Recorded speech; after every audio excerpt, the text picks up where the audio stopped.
So at a high level, if you say what is the goal of DOGE, and I think a significant part of this of the presidency is to restore democracy. This may seem like, well, aren't we in a democracy? Well, if you don't have a feedback loop, okay, we'd have to, if you it's all right. So, tell you, gravitas can be difficult sometimes. If there's not a good feedback loop from the people to the government, and if you have rule of the bureaucrat, or if the bureaucracy is in charge, and then what meaning does democracy actually have? If the people cannot vote and have their will be decided by their elected representatives in the form of the president and the Senate and the House, then we don't live in a democracy, we live in a bureaucracy. So it's incredibly important that we close that feedback loop, we fix that feedback loop, and that the public's elected representatives, the president, the House, and the Senate, decide what happens, as opposed to a large unelected bureaucracy.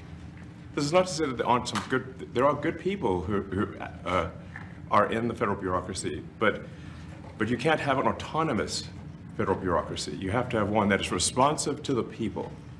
That's the whole point of a democracy.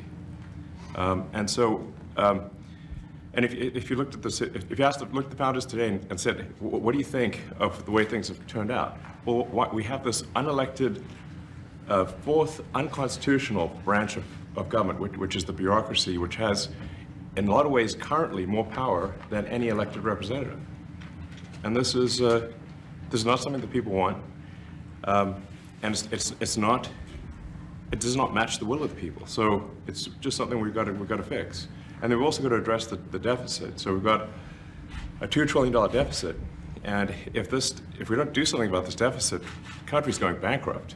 I mean, it's really astounding that the interest payments alone on the national debt exceed the Defense Department budget, which is shocking because we spend a lot of money on defense, and if that just keeps going, we're essentially going to bankrupt the country. So what I really want to say is, like, it's not optional for us to reduce the federal expenses. It's essential.